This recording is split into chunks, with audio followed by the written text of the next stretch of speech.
Hey, what's up, guys? I am Lou. I am Ace. And we are Screen Queenie. I'm still mulling over what we just watched.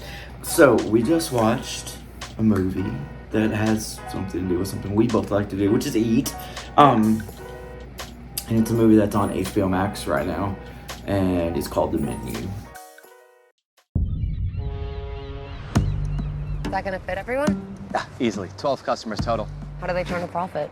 $12.50 a head, that's how. What, are we eating a Rolex? It's one of his classics. You have to try the mouthfeel of the mignonette. Please don't say mouthful. Tonight will be madness. Welcome. We'll endeavor to make your evening as pleasant as possible.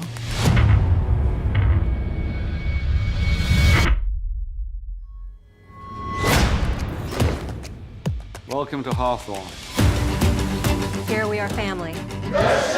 We harvest, we ferment, we gel. They gel. We gel. He's not just a chef, he's a storyteller. The game is trying to guess what the overarching theme of the entire meal is going to be. You won't know till the end. Who are you? I am Margot. Why do you care? I have to know if you're with us or with them. This menu, The pictures, they're of us.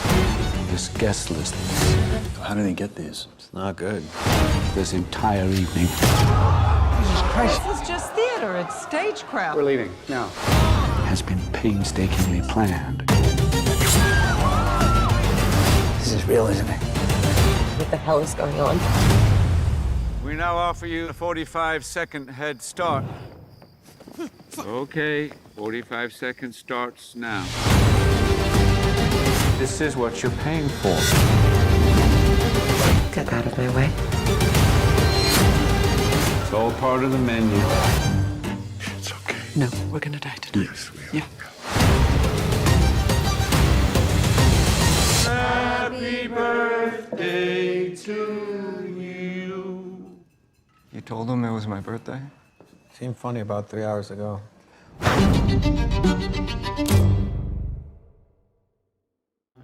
All right, so that was the trailer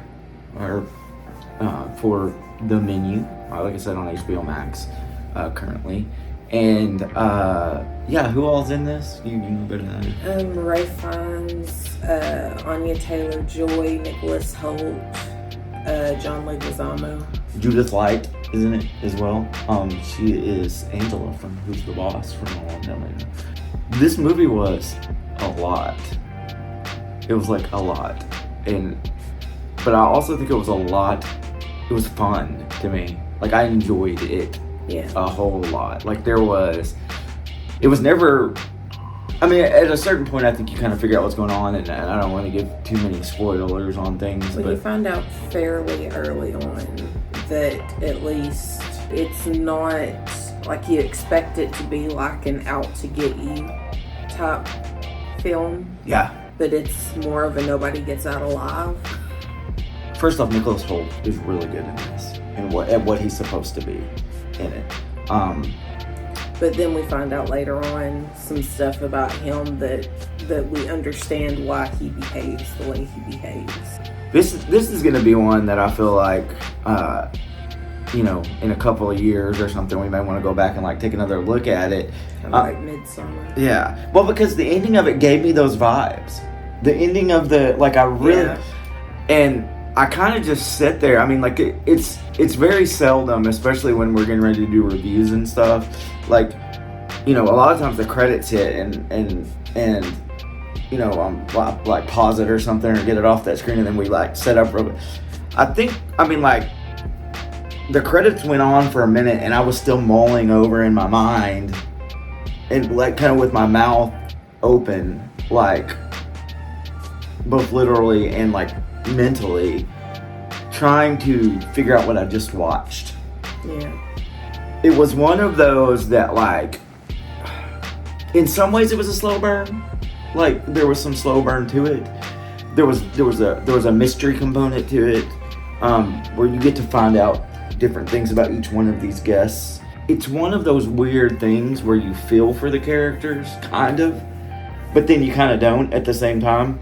there were certain ones that I don't think were quite deserving of what happened to them.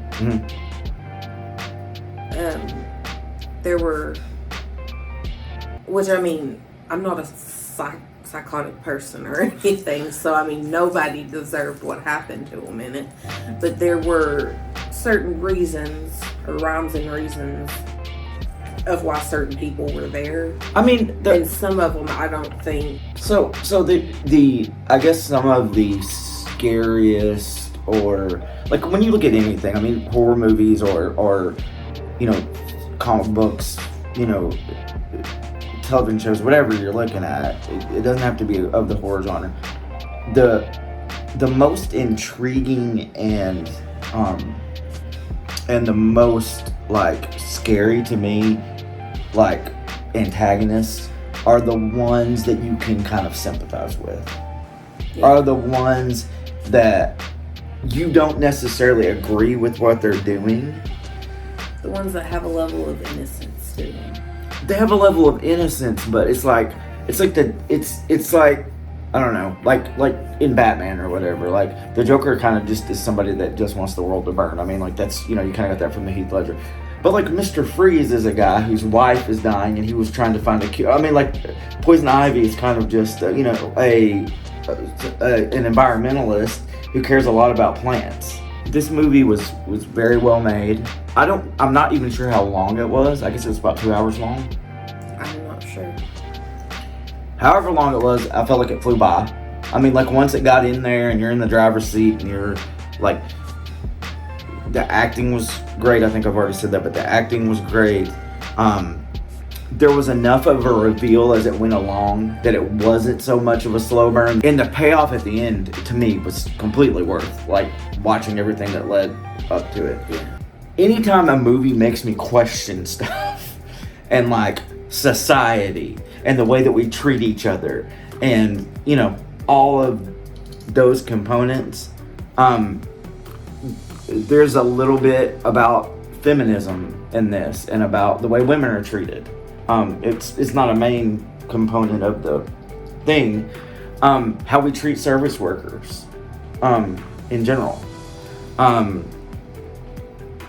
When you know, when an artist loses their passion for their art, like there just is so much stuff involved in this. Who gets to be the judge and jury for people when they do bad things? Like there's all of these components to things that, like, conversations that they can spark and thoughts that it sparks in your brain.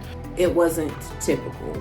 Yeah. And so I'll give it that. It wasn't like something like you're like, well, of course that'll. I mean, it gets like an A+++ for originality. I think there was so many different ways that they could have went with this that would have been kind of generic and stuff, and the ways that the story that was told and some of the statements that were made, I don't want to say like spoke to me or whatever, but like I felt that, you know, like it made me think and it made me feel stuff. I feel like I always try to be respectful to like service industry people, you know, I mean, but like I feel like I'm gonna try extra hard now, you know, like not. I don't think, because like I wouldn't call a chef typical service, a typical service person or a position of servitude or whatever, because I mean I think that whole thing is pretentious anyway. You know, I feel like we're talking around a lot of stuff. I mean, we're being direct with some things, but we're talking around a lot of stuff. And I think the best thing I can say is to watch it. I'm gonna give this one like 4.5 screens. I think. Like I really enjoyed this. You know, we watched a lot of horror films and a lot of not great horror films and a lot of okay horror films. This one is probably been one of my favorites that we've watched in quite a while. Like, I would agree. And so, what's your rating? I would give it 4.5. Definitely, it's on HBO Max, so I'm sure you know, if you don't have it, you can probably get a free preview or something like that for like 7 days. It would be worth doing that, or worth the month's subscription for whatever the amount of money is you would have to pay. This was in the theater for just a little while, I think. What do we always want everyone to do? Like, subscribe, and share. That was very nice. And go watch The Menu. It was really good. I have been Luke. And I've been Ainsley. And together we have been Screen Queenie.